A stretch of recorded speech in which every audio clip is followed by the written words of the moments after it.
Tu sais ce qui m'agace? Hors du Brésil, personne n'évoque jamais l'adolescence de Ronaldinho, on dirait qu'il est apparu à 24 ans, prêt à dominer, alors qu'il avait déjà 6 saisons et 287 matchs en club et en sélection.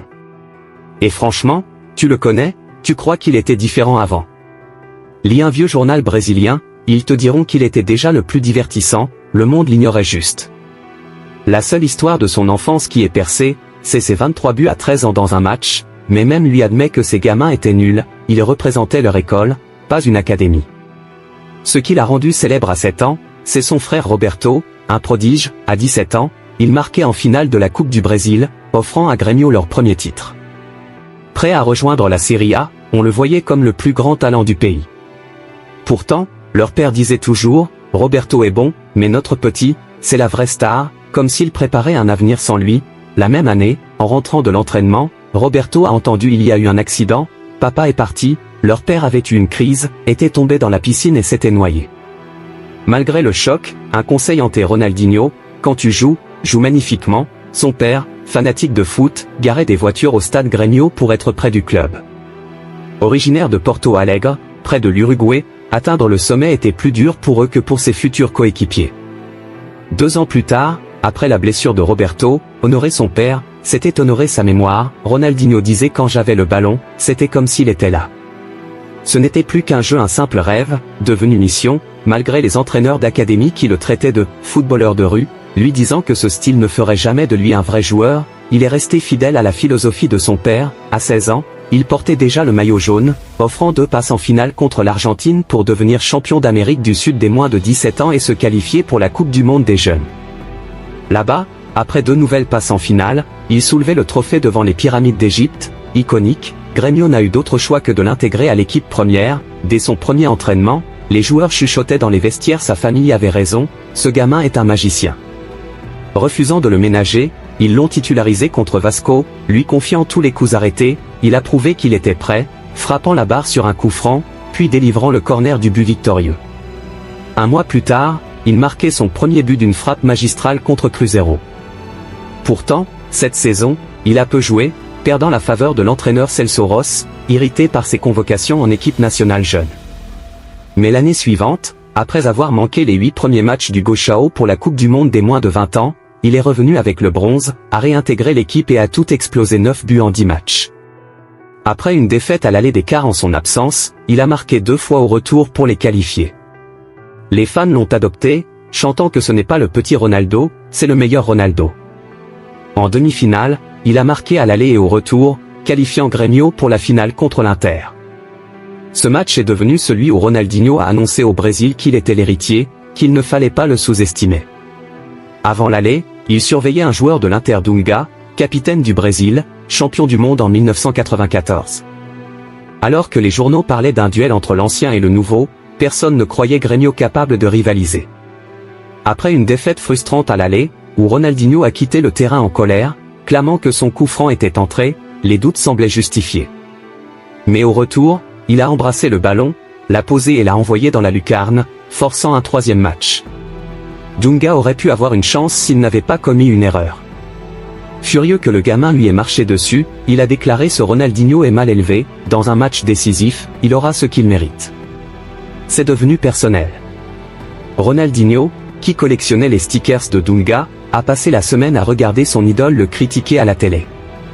Tellement énervé, il a montré un dribble à ses coéquipiers, leur disant si je croise Dunga, je lui fais ça. Il a même parié un dîner.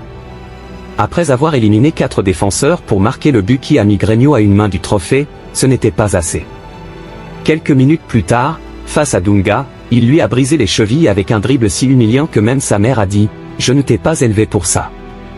Et pour couronner le tout, il a réussi un sombrero sur lui, scellant le trophée alors que les fans envahissaient le terrain, et lançant à la presse j'aurais pu faire pire, il s'en est bien tiré. J avait réservé plusieurs tribunes pour lui, toutes portaient son nom. Après cette performance, Ronaldinho, avec Vanderlei Luxemburgo, se reprochait d'avoir verrouillé sa convocation sans y avoir mis son nom. Heureusement, Djalmina avait provoqué une émeute en faisant le show pendant un match, permettant à Luxemburgo de rayer son nom et de convoquer Ronaldinho à la place, même s'il ne restait que 9 jours avant le tournoi. Tout est allé si vite que Ronaldinho a appris sa convocation en célébrant la victoire du Gauchão en direct à la télé. Au début, il croyait à une blague, mais 5 jours plus tard, il faisait ses débuts en équipe nationale contre le Venezuela. Et je vous le jure, dès son premier contact, il a lobé un défenseur, dribblé un autre et marqué d'une volée magistrale. Bien qu'il ait joué un rôle mineur dans cette Copa América, où Ronaldo les a menés au titre, 10 jours après la finale, la Coupe des Confédérations a commencé, et là, il a tout explosé. Dès le premier match, un but et 2 passes pour écraser l'Allemagne 4-0. Dans le second, l'unique but contre les États-Unis. Pour clore les groupes, encore un but contre la Nouvelle-Zélande. Et en demi-finale juste waouh. En 11 minutes, il avait déjà marqué. Avant la mi-temps, une passe parfaite pour Alex. En seconde période, une nouvelle passe, un but acrobatique, puis une autre passe avant les arrêts de jeu. Et là, cerise sur le gâteau, le plus beau but du tournoi. 3 buts et 3 passes en une demi-finale gagnée 8-2, un peu plus d'un mois après ses débuts en équipe nationale. Jamais un gamin n'avait autant mérité de soulever un trophée. Malheureusement, ni le ballon d'or ni le soulier d'or n'ont apaisé sa douleur, car en finale, malgré 2 nouvelles passes, ils ont perdu.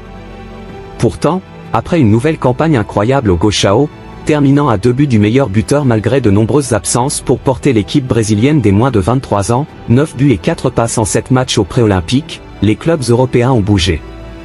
Des scouts de Barcelone, Milan et Paris SG étaient là. Le PSV voulait en faire l'héritier de Ronaldo. Manchester United aurait proposé 30 millions, mais Grêmio a refusé, offrant à Ronaldinho de tripler son salaire. C'est là que tout a explosé, Ronaldinho a refusé, et avec une nouvelle loi permettant aux joueurs de négocier librement en fin de contrat, il était clair que lui et son frère, devenu son agent, préparaient son départ. Kubilay Turquilmaz a même demandé au président du Brésil de retarder la loi. Mais malgré leur peur, même après une campagne olympique décevante où le Brésil a été éliminé par le Cameroun en prolongation, malgré, Ronaldinho, après avoir sauvé son équipe avec un but dans les derniers instants, est revenu à Grêmio pour le championnat brésilien. 8 buts dès la première phase, puis en 8e, un coup franc magnifique pour leur seul but, avant de les sauver au match retour avec une passe décisive pour le but à l'extérieur qui les a qualifiés. En quart, il a marqué leurs 3 buts, un coup franc, une magie typique de Ronaldinho, et un pénalty obtenu après une talonnade incroyable pour son coéquipier. Soudain, il n'était plus qu'à un pas de la finale. Mais avant même que Ronaldinho ne puisse agir, ils étaient menés 2-0.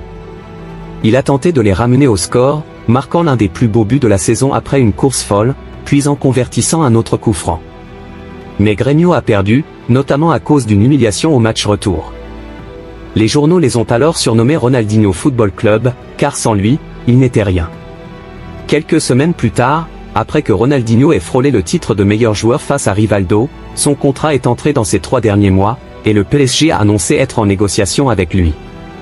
Alors qu'il avait un jour affirmé jouer gratuitement pour Grêmio, tout Porto Alegre a perdu la tête, le club, croyant encore avoir son mot à dire, a affiché une bannière, « Nous ne vendons pas nos stars, ne insistez pas », mais avant même qu'il ne s'en rende compte, il donnait des interviews devant la Tour Eiffel, laissant tout derrière lui et choisissant d'attendre 6 mois à Paris plutôt que de faire face à la reine. Ironiquement, cela n'a fait qu'empirer les choses même après un procès, Grêmio n'a obtenu que 7 millions pour son transfert, et Ronaldinho s'est fait expulser d'une boîte de nuit la fois suivante où il est revenu en Vilaine à Paris. L'enthousiasme était énorme, les journaux le qualifiaient de footballeur le plus prometteur de la planète, et les fans croyaient qu'avec Ronaldinho, Okocha et Alonso, il reviendrait au sommet du football français. Mais au début, Luis Fernandez refusait de le titulariser, avant d'admettre que ses premiers mois étaient magiques. Tout ce qu'il touchait se transformait en or, quand Alonso est parti au milieu de la saison, et qu'Okocha s'est blessé, Fernandez n'a eu d'autre choix que de mettre Ronaldinho aux commandes. Dès le début de la nouvelle année, il a explosé. Dès le premier match, un pénalty contre Monaco. Ensuite, une finition incroyable dans un angle étroit, avant de dribbler toute l'équipe pour son deuxième but, élu but de la saison. Le match suivant, un coup franc, puis un pénalty, puis un autre coup franc contre Lens, ainsi que 2 passes décisives pour les écraser 5-0. Ensuite, un autre but contre Bordeaux, et enfin, peut-être sa meilleure performance, il a dribblé toute l'équipe de 3 fois pour marquer 2 chefs-d'œuvre, tout en offrant 2 passes décisives incroyables. Cela a porté son total à 11 contributions en 10 matchs, propulsant le PSG dans le top 4. Cela lui a valu assez de crédit pour que, lors de la Coupe du Monde, Scolari n'ait d'autre choix que de le titulariser dès le premier match.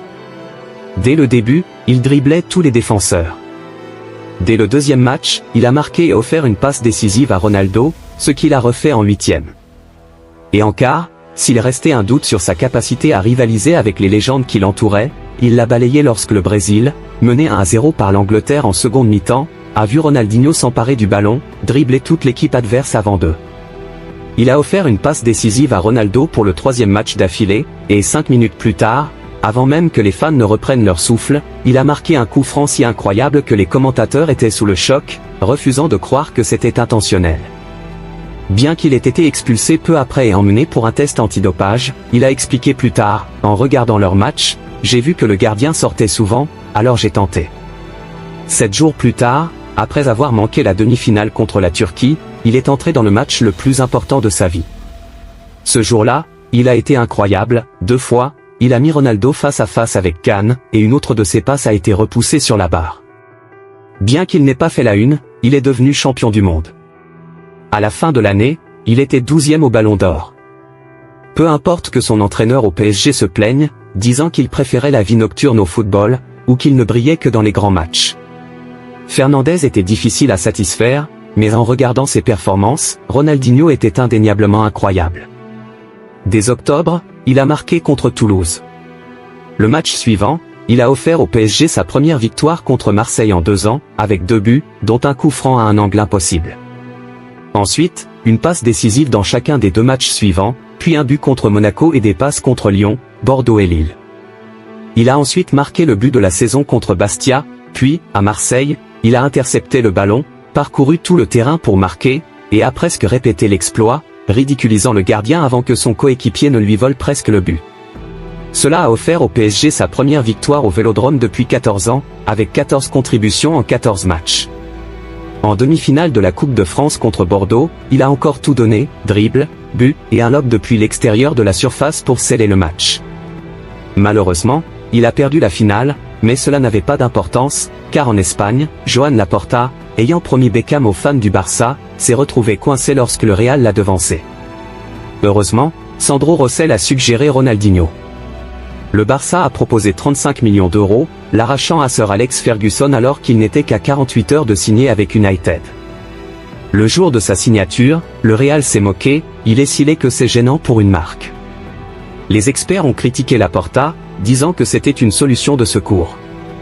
Mais 1 an et demi plus tard, Ronaldinho était le joueur mondial de la FIFA, sur la couverture de FIFA, et le joueur le plus aimé de la planète.